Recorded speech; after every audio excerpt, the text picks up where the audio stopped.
বাংলাদেশের সকল কর্মজীবী যারা নারী আছেন তাদের জন্য বৈষম্য ও সমান মাতৃত্বকালীন অধিকার নিশ্চিত করার জন্য আমরা এই রিট পিটিশনটা ফাইল করি।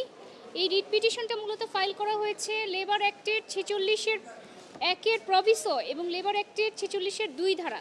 এই 1-এর প্রভিসোতে বলা হয়েছে যে কোনো নারী মাতৃত্বকালীন সুবিধা পাবেন না, ছুটি পাবেন না যদি না তিনি তার সন্তান প্রসবের পূর্বে ন্যূনতম 6 মাস সেই প্রতিষ্ঠানে কাজ করে থাকেন। অর্থাৎ 6 মাস সময়ের কম সময় কাজ করলে কোনো নারী কোনো প্রতিষ্ঠান থেকে মাতৃত্বকালীন ছুটি পাওয়ার অধিকারী হবেন না, সেটা তার প্রথম সন্তান হোক, দ্বিতীয় সন্তান হোক কিংবা তৃতীয় সন্তান হোক।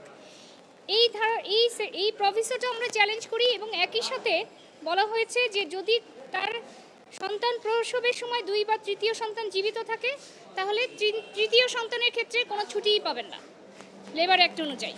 অর্থাৎ প্রথম এবং দ্বিতীয় সন্তানের ক্ষেত্রে ছুটি পাবেন যদি 6 মাস কাজ করে থাকেন।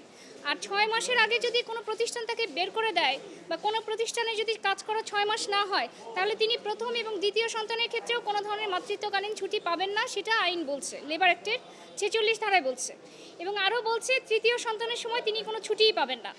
অপরদিকে বাংলাদেশ সার্ভিস রুলস, অর্থাৎ যার মাধ্যমে সকল সরকারি কর্মকর্তা এবং কর্মচারীরা পরিচালিত হন, সেটার 197 বিধিতে বলছে যে একজন মহিলা সরকারি কর্মচারী সমগ্র চাকরিকালীন সময়ে প্রসূতি ছুটি 2 বারের বেশি পাবেন না। অর্থাৎ 2 বারের বেশি কেউ কোনো ধরনের সরকারি কর্মকর্তা বা কর্মচারীরা 2 বারের বেশি মাতৃত্বকালীন ছুটি পাবেন না। তৃতীয় সন্তানের ক্ষেত্রে তার কোনো মাতৃত্বকালীন ছুটি নাই, এক কথায়। অর্থাৎ তৃতীয় সন্তানের সময় কোথাও কোনো ছুটি নাই। লেবার অ্যাক্ট বলছে প্রথম দ্বিতীয় সন্তানের ক্ষেত্রেও পাবেন না 6 মাস কাজ না করলে। আর এদিকে সার্ভিস রুলস বলছে যে তৃতীয় সন্তানের সময় কোনো ধরনের ছুটি, মাতৃত্বকালীন ছুটি নিতে পারবে না।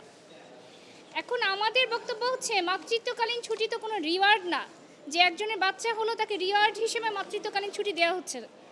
মাতৃত্বকালীন ছুটি হচ্ছে প্রয়োজন, নেসেসিটি। একজন মা এবং শিশুর তার যে শারীরিক ঝুঁকি থাকে সেটা প্রথম সন্তানের ক্ষেত্রেও যা থাকে, তৃতীয় সন্তানের ক্ষেত্রে তার চেয়ে আরও বেশি থাকে। উপরন্তু একজন শিশু শুধুমাত্র এই কারণে বঞ্চিত হতে পারেন না যে তিনি কেন তৃতীয় সন্তান হলেন।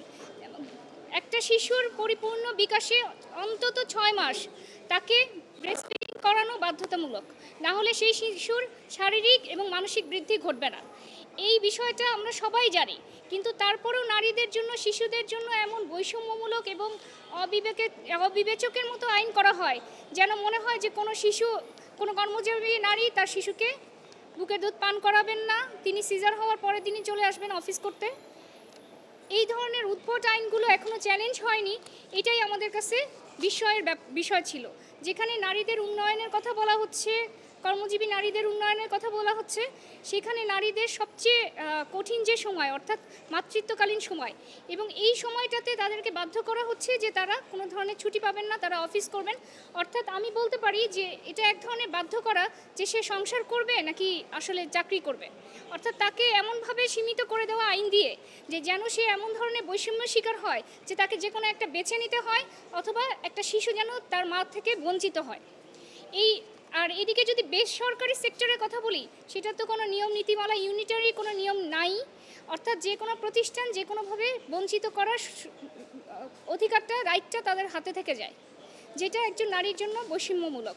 এই বিষয়গুলো নিয়ে আমরা এই 2টা আইনকে চ্যালেঞ্জ করে এবং কেন এই ধরনের নীতিমালা প্রণয়নে সরকার ব্যর্থ হলো, তার সরকারের ব্যর্থতাকে চ্যালেঞ্জ করে এবং নীতিমালা কেন করা হবে না সেই বিষয়টাকে চ্যালেঞ্জ করে গত 15ই জুন আমরা এই রিট পিটিশনটা ফাইল করি। পরবর্তীতে আজ শুনানি শেষে মাননীয় বিচারপতি ম্যাডাম জাস্টিস ফাহমিদা কাদের এবং মাননীয় বিচারপতি মিস্টার জাস্টিস আসিফ হাসানের দ্বৈত বেঞ্চ রুল জারি করেন। রুলের এই মাতৃত্বকালীন সময়ে কেন ছুটি দেওয়া হবে না বা সীমিত রাখা হবে সেই বিষয়টি জানতে হয়েছে। রুলে বলা হয়েছে যে 46-এর 2 ধারা লেবার অ্যাক্টের এবং 46-এর 1-এর প্রভিসো এবং একই সাথে সার্ভিস রুলসের 197 ধারায় মাতৃত্বকালীন ছুটি ও সুবিধা সীমিতকরণ সংবিধানের 7, 15, 18, 26, 27, 28, 29, 31 ও 32 ধারা অনুচ্ছেদের পরিপন্থী কেন ঘোষণা করা হবে না এবং কেন তা অসাংবিধানিক ঘোষণা করা হবে না তা জানতে চাওয়া হয়েছে। এবং সরকারি এবং বেসরকারি উভয় খাতের সকল কর্মজীবী নারীর জন্য সমান মাতৃত্বকালীন সুরক্ষা ও মাতৃত্ব সুবিধা নিশ্চিত করতে সরকার কেন ব্যর্থ হয়েছে এবং কেন একটি অভিন্ন নীতিমালা প্রণয়ন করা হবে না সেই বিষয়েও রুলে জানতে চাওয়া হয়েছে। আমাদের রিট আবেদনে আমরা বলেছি যে মাতৃত্বকালীন ছুটি বা সুবিধা এটা জনসংখ্যা নিয়ন্ত্রণের জন্য নয়, বরং নবজাতকের মৌলিক স্বাস্থ্য, মর্যাদা, সমতা এবং সংবিধানের অধিকারের সাথে প্রত্যক্ষভাবে জড়িত। তৃতীয় বা পরবর্তী সন্তান এই অধিকার থেকে বঞ্চিত হওয়া একজন নারীকে এবং শিশুকে বৈষম্যমূলক আচরণের শামিল এবং সংবিধান পরিপন্থী।